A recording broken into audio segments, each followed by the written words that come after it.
Hi guys, welcome back to my favourite books of 2013.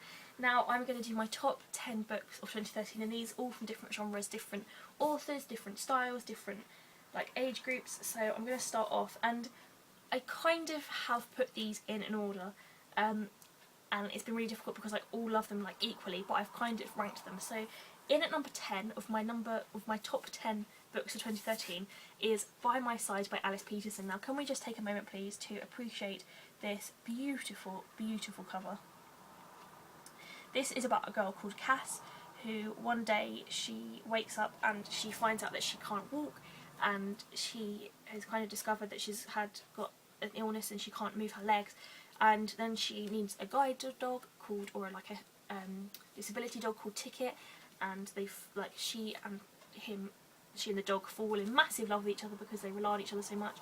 And then Cass finds love with a man, and it's all very cute and all very lovely and super happy. And I just think this was such a brilliant novel, and it was so different to other things I've read before, because in other books animals don't really play a big role, and I was kind of like, oh no, not a novel about a dog, because that's just going to be really kind of dull and cringy. But actually it was the complete opposite. It was so engaging and so beautiful, and I just completely fell in love with these characters, and I completely fell in love with the book, and I just absolutely adored it. And I just think the cover is probably one of the most beautiful of the whole year as well. So this is definitely a book that you need to read. In at number 9 for my top 10 books is Black Roses by Jane Tyne. Now this is a historical fiction book, and if you know me, and again if you follow me on Twitter and my blog and Facebook, you'll know that I kind of avoid historical reads because I've never been a big fan of historical fiction. But when I was asked to review this, I thought, you know what, I'm going to give it a go, I'm going to see what it's like. And I actually really, really loved it. It was quite long, it was about 500 pages, and it was about this young actress called Clara Vine who goes to Germany during 1933. She goes to Germany to try and become an actress, and that's when she finds out about the Nazis, and she spends a lot of time with the wives of the top Nazis, and she finds secrets. And then she gets enlisted to help with a spy mission by this really nice looking man, and it all kind of climaxes and everything happens, and it's really, really great. And I think there's definitely going to be a sequel to this one, which I'm really excited about, because I loved Clara as a character. I was so invested in her story, and I was so interested in what was happening to her that I just could not put it down.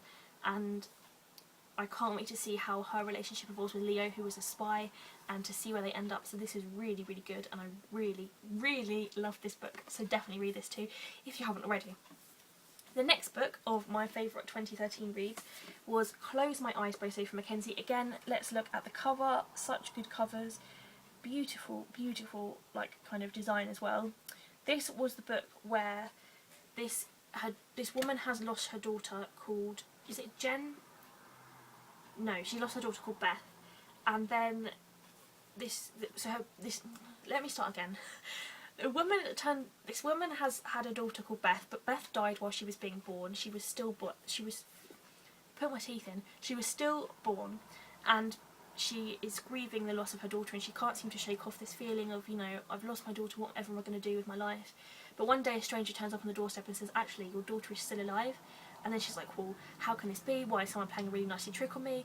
But then, she starts to find things, and she's like, actually, maybe my daughter is alive. And then she's like, who do I trust? Do I trust my husband? Do I trust the people that are telling me these things? Who do I trust? And it's really, really interesting. It's a really jaw-dropping, nerve-tingling thriller about kind of who to trust and what happened, and whether the people that you know the most are the people that you should trust the most, or whether they're the ones that you should be most afraid of. So yeah, that was a really lovely book, and really, really interesting premise, and definitely worth reading again if you haven't already read it. The next book of 2013 top 10 is Diane Chamberlain's Necessary Lies. Now this again was a historical fiction, and I wasn't very sure that I was going to enjoy it, but I really did. And it's set in rural California in the 1960s, and it's about a small family who are living with hardly anything, and then a woman who is living with a lot. She's very rich. She becomes their look after. She's their a social worker almost, and it follows the two parallel lives and how they kind of come together, and how should you mix, or should you cross the professional boundary into the personal boundary, and what should you kind of do in that situation. and it was really, really interesting and nicely written. Again, this was really, really well paced. I could not put it down. I was completely and utterly absorbed into the world of the characters. I loved the kind of switching between the two different perspectives and the time frames, and yeah, really lovely book, really, really well written.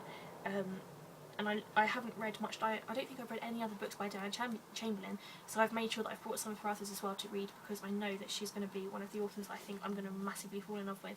So this was really, really fantastic. Okay, number 5 is The Naughty Girls Book Club by Sophie Hart. Now this was a book that I kind of was a bit dubious about starting at first, because this was back in the day, earlier this year, where I thought erotic fiction was just disgusting, and I was just like, why would you want to read that? Why not read a book that's worth reading? Like, stop wasting your time reading about sex. But then I kind of read this book and I was like, you know what? Erotic fiction might not be so bad. And this isn't necessarily erotic fiction. This is more chick lit with a tiny bit of erotic fiction, and there's no like graphic sex scenes, and there's no like massive disgusting sex scenes if you're not into that. But it was quite an interesting idea.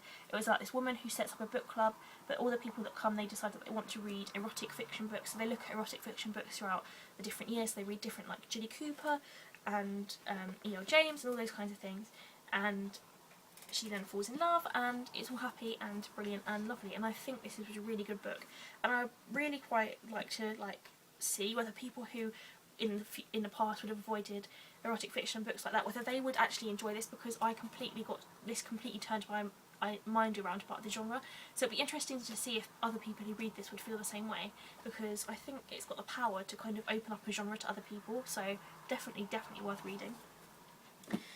Number 6 is, this is the proof copy of the book, so I'm not sure what the final cover looks like, but this is Forgive Me, Leonard Peacock by Matthew Quick. I absolutely loved Matthew Quick after I read the Silver Linings Playbook, and this is about a boy called Leonard who's 18. It's his 18th birthday, and he wants to go and kill himself, and he's going like around just saying bye to people that means stuff to him and giving them some presents, and then his teacher finds out, and then like he tries to save him, and it's a really lovely story about the power that we, like, some people have over us, and how life is worth living, and it's not like, sometimes when things seem hard we can deal with that and get over it and make life better for ourselves. And it's just like a book about a boy who doesn't really feel like he fits in, and he doesn't feel like he's got a place in the world, so he just wants to get rid of himself from the world because he thinks that will do everyone a favour. And it's really, really kind of bittersweet, and it's a really lovely book, and Matthew Quick just writes so well and so beautifully. And I think this, I'm not sure whether this is a YA book or whether this is an NA book, because I'm not really sure that the subject topic is very good for YA audience, but I'm not sure. I think this is probably like it probably is a YA actually. So yeah, I definitely give this a read if you haven't already. Again, a beautifully written book, and definitely one that you don't want to miss this year. The next book is the book that really got me started on historical fiction. It was a book that I read. I got offered to read it by the lovely Rick at Simon & Schuster, and he said to me, would you like to read this book?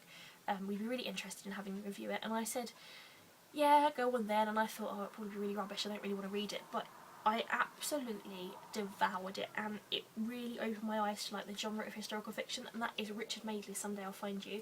Obviously Richard Madeley is the wife of Judy, like Richard and Judy, and he did the he does the, is it W.H. Smith? Or the Richard and Judy book club at W.H. Smith anyway. And oh, it was just fantastic. I love this book. This was about a psychotic Spitfire pilot called James Blackwell, and like everyone thinks he died one day, but then he comes back and he's haunting the life of this woman that he loved or who he was married to and had a kid with. And it's just a really interesting and unique take on that kind of period of time in the 1940s. Is it 1940s? I think it was the 1940s. Really, really lovely book, really well written as well. Because I kind of thought if Richard Madeley was writing a book, it might be quite simply written. Like, I didn't know whether he'd have the skills to write a good book, but he really has, and he's completely and utterly blown me away with his skill in writing this book. And I'm so excited about his next novel, which I hope he's going to be writing, because I just could read this book over and over and over again without getting bored of it. It's that good. So yeah, brilliant book, and definitely worth reading if you haven't already. So my third like the third, like my third favourite, like coming in at third place in bronze position, is The Husband's Secret by Leanne Moriarty. Now, if you haven't already heard me talk about this, then I'm sorry, but I'm going to rave about it again now. I absolutely love this book. This was really, really intriguing, really, really, really clever story, really well written, really intriguing, really well tied up at the end. The ending was just blew me away, and I was just sitting there with my mouth wide open like, how can you end a book like that? How can you end it like that? But it was just fantastic. It's about a woman who is going through the loft to just find like some old stuff, and she stumbles across a letter that her husband wrote her that said, please do like open in the event of my death.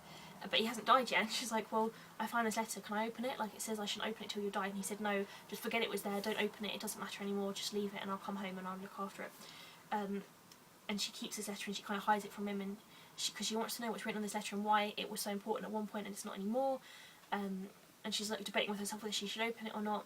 And then there's like parallel stories running about different people who've died and all these kinds of things, and another relationship, and then like towards the end they all kind of come together and form into one big climactic moment, and it is just incredible. And the cover is so simple yet so, like, it just draws me in. I just can't stop looking at it. I just think it's absolutely gorgeous. But yeah, just an amazing book, and I can't wait for more of Leanne's work, because if this is what she's written, then I can't wait to like read what else she's done, because this was just stunning. So well done, Leanne. You've got third place in this year's books. Second place is The Fault in Our Stars by John Green, and if you couldn't guess that this was going to be my top 10, then you don't know me well enough, because I absolutely love The Fault in Our Stars. This is a YA book, but it was probably the most impressive YA book I've ever read. It was so emotional, so lovely, so life-affirming, so... oh, it was just had all the feelings in it. It was just so fantastic, and it's such a well-paced book, such lovable characters that you completely and utterly fall in love with, characters that you just care about so much. So yeah, I just loved it, and John Green is just a fantastic author, and I'm reading some of his other books at the moment, and he just goes from strength to strength to strength. And John, well done, mate, it's a good book. You should be proud of yourself. Now finally, it is the #1 book of 2013 for me. Now this has been the hardest choice I've had to make, but I've gone for a book that I haven't really stopped talking about since I read it. It's also a book that I think has the ability to be one of the best, like a modern classic. I honestly think that this book one day could be taught in schools. It is that impressive, and it is The Rosie Project by Graham Simpson. Now this, again, if you look at the cover, that's just beautiful. I can't even see where I'm holding it now. Beautiful cover, and I am so lucky that I won a proof copy with Graham's autograph in it. He actually signed this copy of the book for me, which makes me feel so ecstatic. But this book is just incredible. It's about a genetics professor called Don Tillman who wants to find himself a life partner, a wife, but he's decided that actually women are really confusing, and instead of going through loads of different women and finding actually that they're not compatible with him on different levels, he's going to do a questionnaire. So before you get to date him, you have to fill out a questionnaire, and if you pass the questionnaire then you get a date, and if you don't pass the questionnaire then you don't get a date, and he's basically trying to filter out all the rubbish women that he knows he won't be compatible with. And it's really, that's just really funny even to begin with. But then Rosie comes into his life, and she's the complete antithesis of what Don wants. She smokes, she's loud, she, you know, loves partying, she's so different to Don.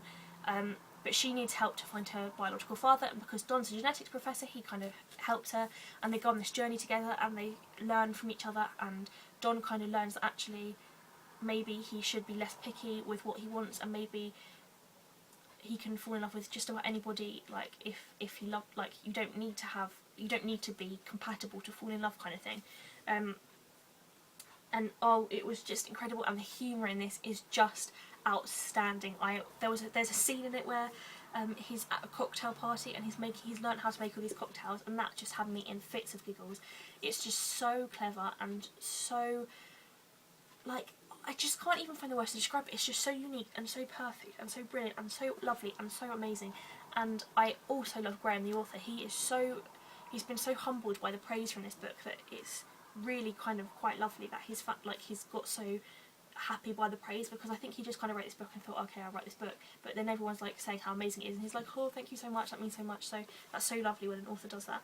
But you know, I just cannot even tell you how much I love this book. It's just incredible, and if you haven't read this book, then you have to read this book. This is the book of 2013 for me, and I cannot say, like, there's no other book that you should read this year apart from this one. If you only read one book this year, make sure it is The Rosie Project, because this will leave you feeling so happy and so smiley, and you will just want to read it over and over again. And I'm really, really, really hoping that Graham writes some more books, and I think this book has been turned into a film, or it will be turned into a film, or the film rights have been bought, or something along those lines, which will be amazing. And I'm kind of debating, because in my head I've got the perfect picture of Don and Rosie and their journey and the things that they did, so it'll be interesting to see whether I will want to watch the film or not, and see whether like that will ruin the story for me. But just amazing, an amazing book, and definitely well deserved first place on my favourite books of 2013. So there we go. That, my friends, is my favourite books of 2013, 10 of them. It was so hard to choose them, but I think I've chosen my favourites. I don't think I've missed any out. Fingers crossed I haven't anyway. But thank you so much for watching this video, and I hope that you've enjoyed 2013 as much as I have, and I hope you've enjoyed reading the books, and I hope you've enjoyed reading my reviews and tweeting with me and talking on Facebook. It's been lovely. It's been an amazing year. In terms of my blog and the book world, I've just completely and utterly fallen in love with publishing houses and bloggers and readers who read my blog as well. It's just amazing that you all support me and you all, you know, want to read the reviews that I write. That means so much. So thank you so much for all your support this year, and I'm so excited about 2014, and I cannot wait to open 2014 with some amazing new books and go on another year long of reading and have an amazing year. So I think that's everything. I want to wish you all a very happy Christmas and a very happy new year, and I will see you again in 2014 when I will be showing you the top 10 books, or my top 10 books I can't wait to read in 2014. So I hope you join me for that, and I will see you very soon. Bye.